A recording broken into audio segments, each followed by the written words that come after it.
Olá, bom dia! O Mais Saudável está começando aqui na tela da Band. E hoje vamos falar no programa sobre o parto, essa experiência que é intensa e inesquecível. Pergunte para qualquer mulher que ela conta todos os detalhes da hora que o seu bebê chegou ao mundo. E esse realmente é um momento que marca profundamente a vida de uma mulher. No passado, as crianças nasciam em casa, assistidas por uma parteira ou alguém da família. Depois, o parto passou a ser feito nos hospitais. O aumento no número de cesarianas, a violência obstétrica e, por outro lado, a assistência humanizada. Tudo isso está na pauta do nosso quadro Espaço Saúde. Hoje aqui comigo no estúdio os profissionais de um dos hospitais que é referência no parto humanizado, o Divina Providência. O médico ginecologista e obstetra Cláudio Campelo e a enfermeira obstétrica Ana Paula Budel. Bom dia. Bom dia. Prazer recebê-los aqui. Prazer. Muito obrigada pela presença. Vamos começar falando então o que é o parto humanizado, o que vem sendo feito nos hospitais. Bom, o diferencial assim do parto que a gente busca, o parto humanizado, é o parto que é o momento da escolha da paciente. A humanização é quando vem de encontro com o que a paciente realmente quer, com o que ela busca, com o que ela procurou conhecimento. E é neste momento em que já se inicia um trabalho de parto humanizado, que é quando a gente assiste a paciente de uma maneira com um olhar que exista aquela empatia da equipe, né, diante desde os médicos obstetras, as enfermeiras, os técnicos de enfermagem e também a doula que faz parte desse processo dentro das instituições privadas. E também as pacientes chegam para nós e deixam que elas são a protagonista, mas que nós vamos apresentando para elas todos os cuidados. Os cuidados desde com a enfermeira obstétrica, né?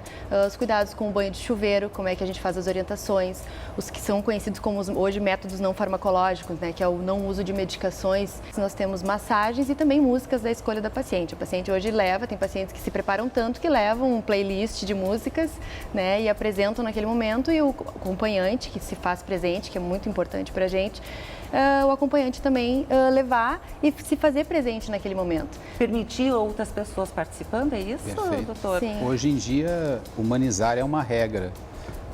O que se tem é que quanto mais envolvimento da equipe de saúde, quanto mais profissionais de saúde estiverem presentes ao nascimento, melhor é o grau de satisfação, melhor é o resultado final.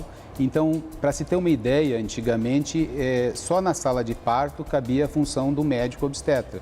Hoje em dia nós temos a presença da enfermeira obstétrica também na sala de parto, nós temos a presença das doulas na sala de parto e isso faz com que normalmente a paciente se torne mais assistida, é um modelo compartilhatório.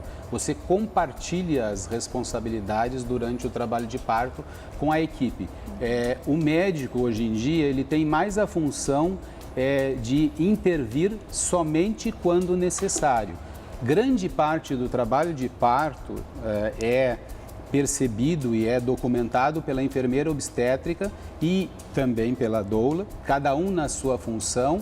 E o uso dos métodos não farmacológicos, isso tornou o aceite do parto muito maior do que era outrem, que antigamente a gestante quase que ficava restrita a uma cama de leito hospitalar no trabalho de parto. Hoje em dia, Nana, é justamente o que menos se utiliza, o que menos se faz. O que se faz então?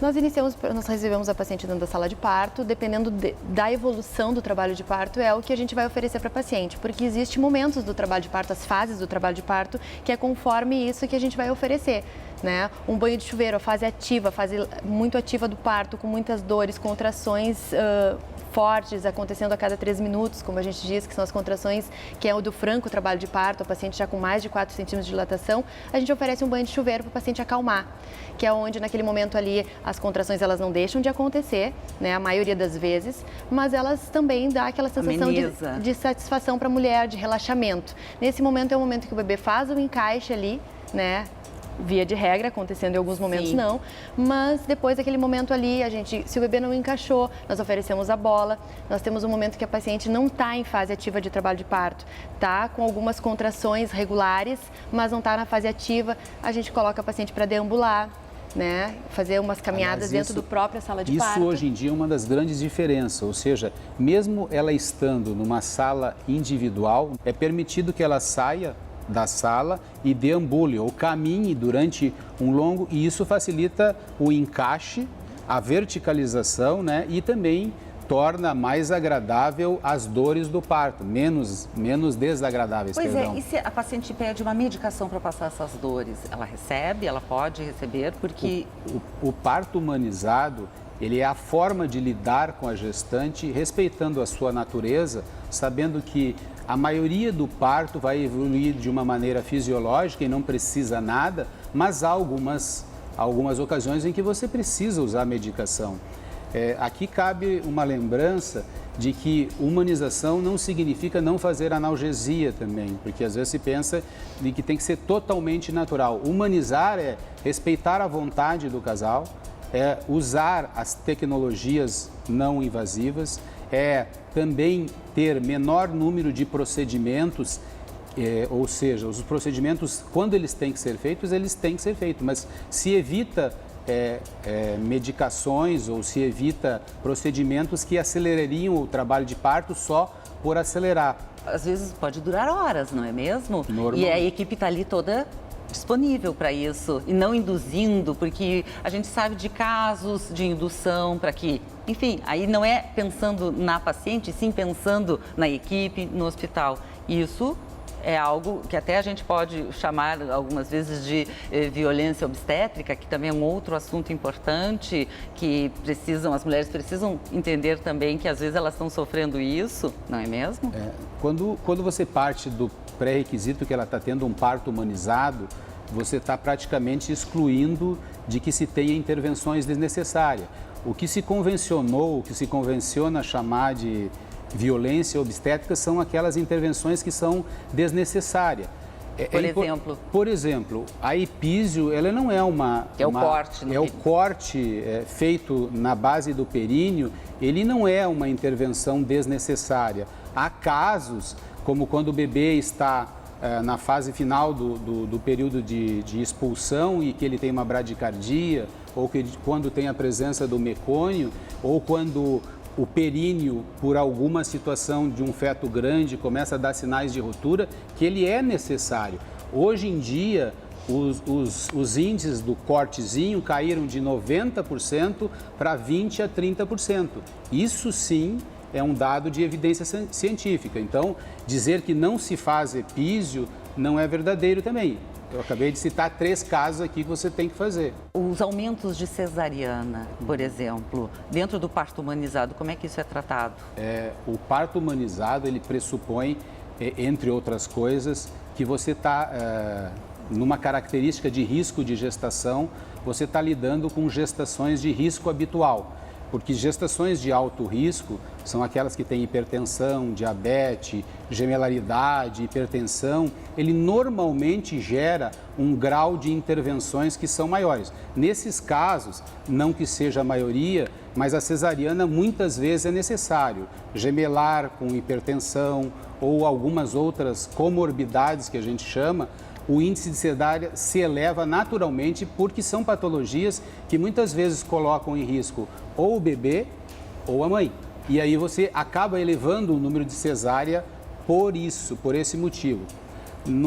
Na atual legislação nossa, nós sabemos que após a legislação brasileira também, pelo princípio da cidadania, após as 39 semanas, a gestante de risco habitual, aquela gestante que não tem nenhum risco de hemorragia e tudo, pode optar por cesariana após as 39 semanas. Isso também acaba elevando o índice de cesarianas por uma que a gente conhece por desejo materno. Bom, o que é importante? Que as mulheres saibam que hoje se trabalha dentro dos hospitais a humanização no parto. Isso, e que uma equipe precisa ser o mais completa possível para que ela possa realmente ser a protagonista naquele momento que é tão importante. Aos profissionais da saúde cabe sempre informar, né, e procurar melhorar constantemente.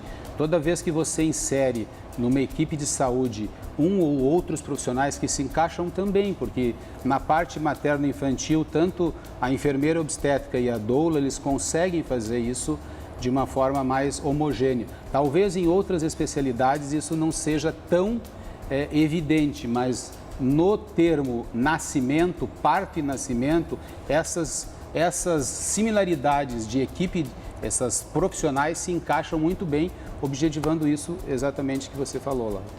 Muito obrigada pela participação de vocês. Obrigada. Está na hora de incluir novidades no cardápio. Nos últimos programas mostramos a Ora Pronobis e a Penchoy, também chamada de chinesinha. São plantas alimentícias não convencionais, as famosas punks. Hoje é a vez da beldroega, fonte de ômega 3 e muitos outros nutrientes.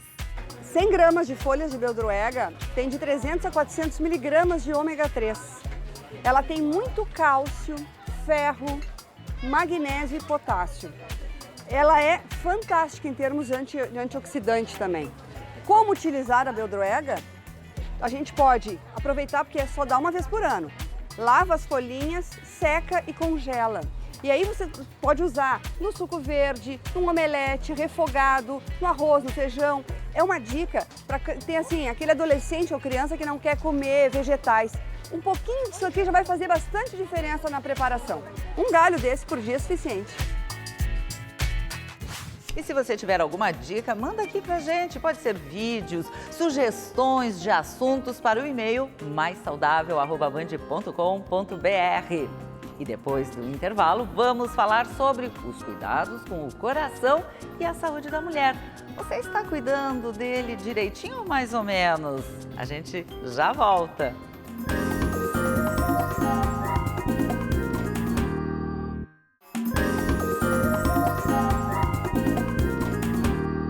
Estamos de volta e agora eu tenho uma dica ótima para você mexer o corpo e se divertir. É o Fute Mesa, uma das atividades do Estação Verão Sesc.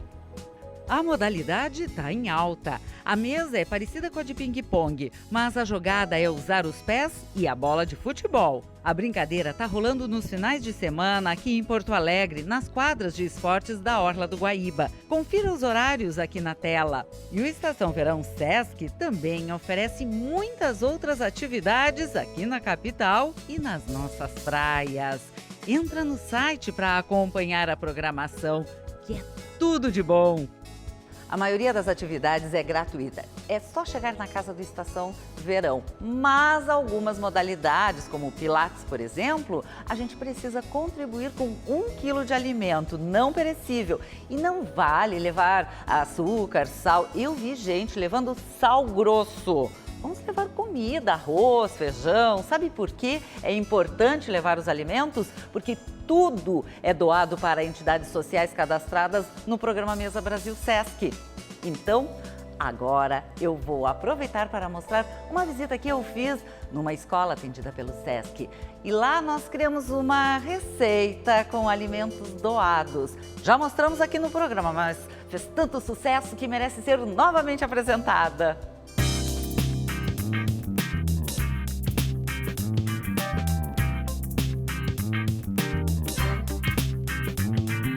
Tudo bom? Bom recebê-la aqui. Muito Seja obrigada. bem-vinda, minha linda. Obrigada.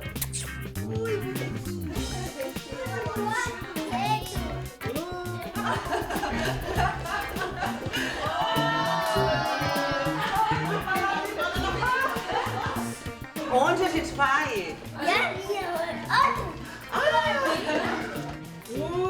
Oi, gente. E quem lidera a visita guiada pela escola é o Arthur. Ele tá a mil, enquanto os coleguinhas recém despertam do sono da tarde. Esta é uma escola comunitária conveniada com o município de Porto Alegre. Os recursos que chegam da Secretaria de Educação mantêm o quadro de funcionários e a estrutura para atender 115 crianças de 1 a 5 anos de idade. Fazem 4 refeições na escola. Eles chegam de manhã, tomam um cafezinho deles, né? Depois o almoço, depois agora o lanche da tarde, depois janta. É nessa hora que a escola precisa do apoio de doações de alimentos que chegam do Mesa Brasil Sesc. O Mesa Brasil, às vezes, vem 2 a 3 vezes no mês trazer para nós aqui na escola, né? Então, isso assim tá nos ajudando muito. Ei, Edu, quem são essas?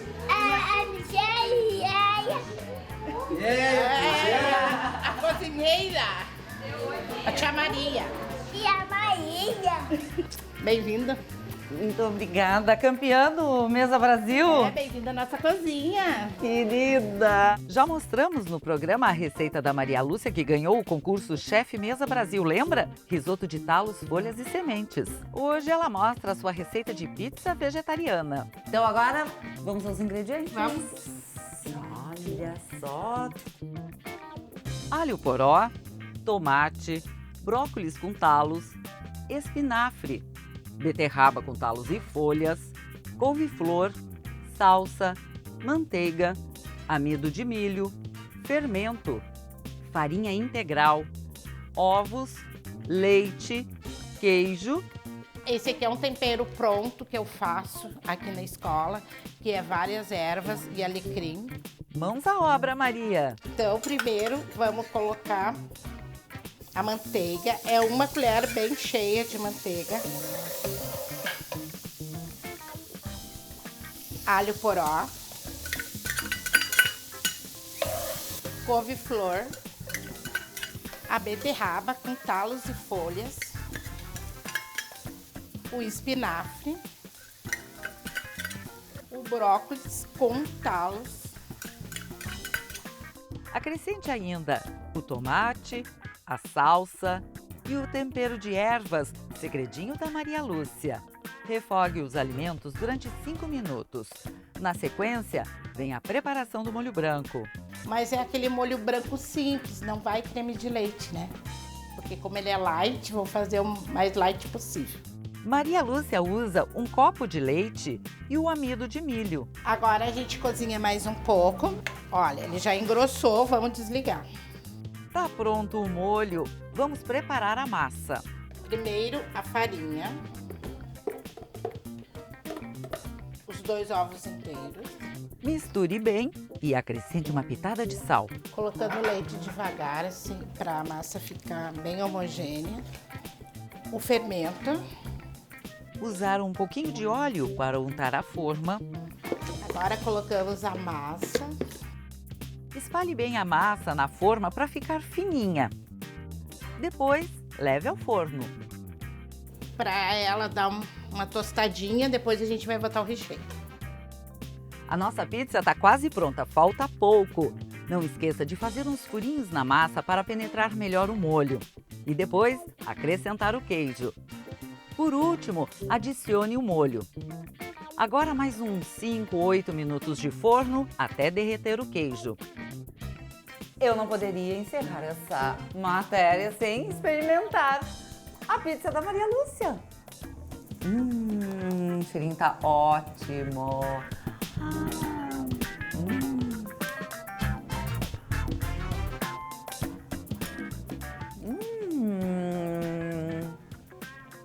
A farinha tá fininha, farinha integral. É outra coisa, né? Muito bom. Amei.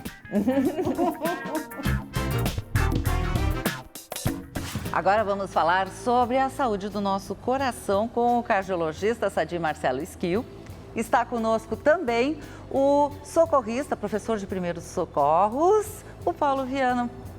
Bom dia, muito obrigada pela presença de vocês. Obrigado.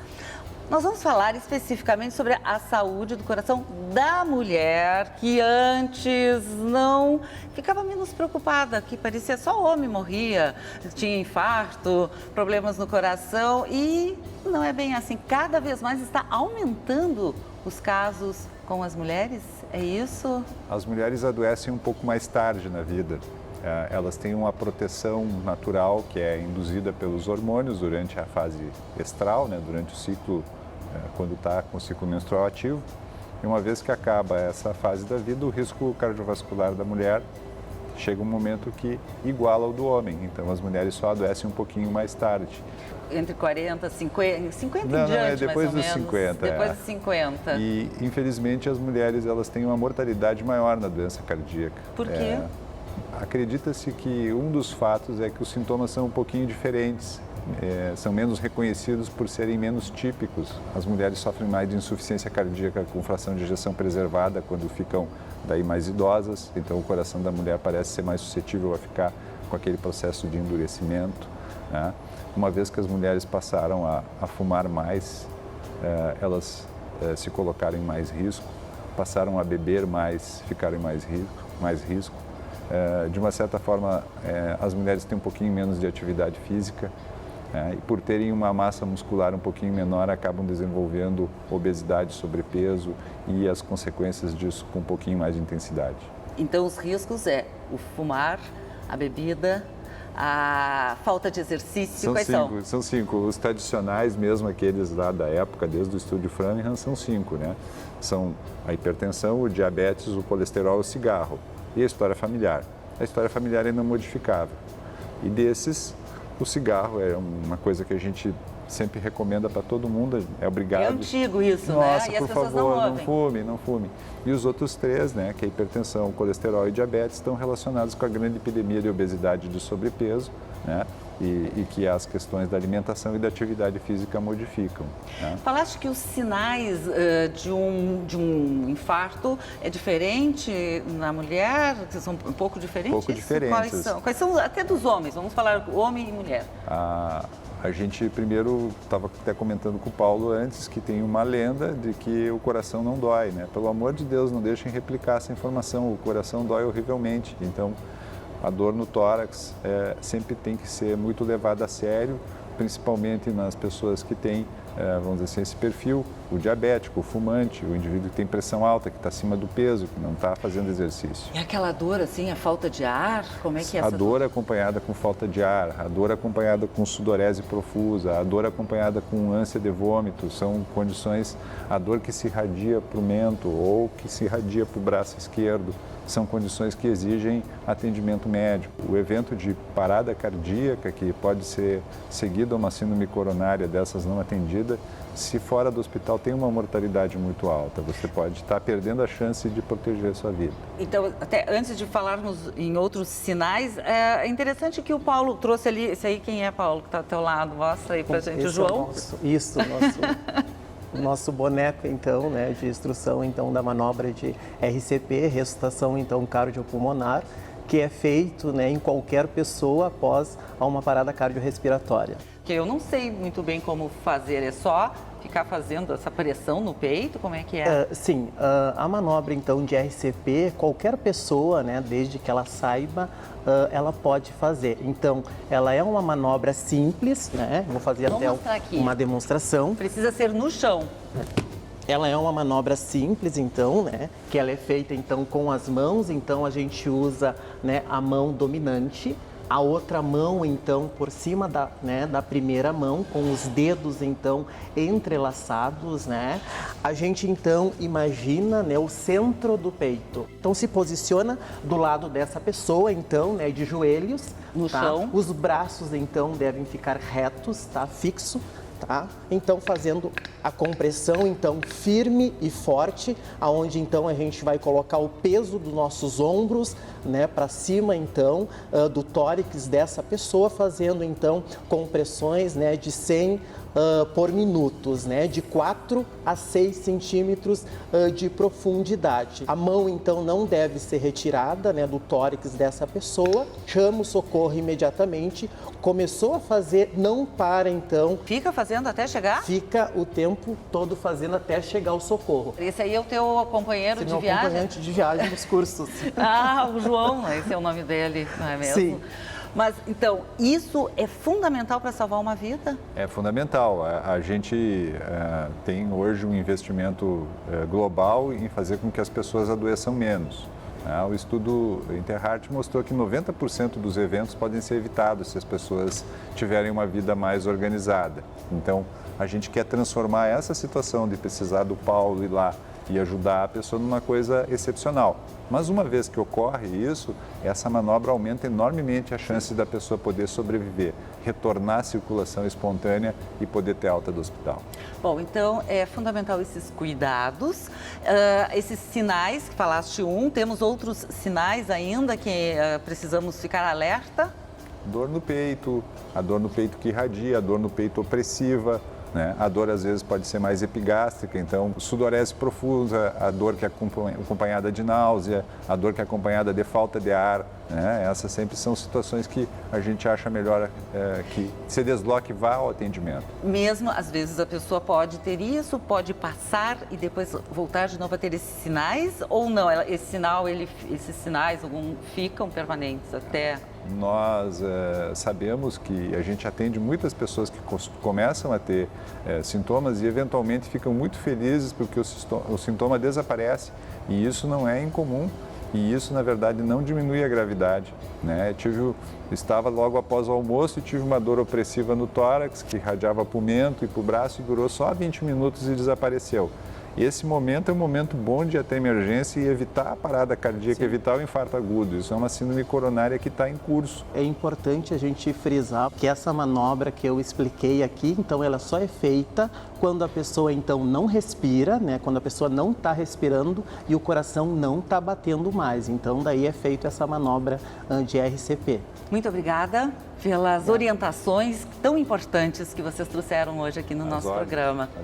Obrigada. E o nosso programa vai ficando por aqui. E não esqueça de curtir a página da Band no Facebook e também o Instagram. Você fica agora com Alejandro Malo e o programa Entre Amigos. Eu te espero semana que vem, sábado, 9h30 da manhã, aqui na tela da Band.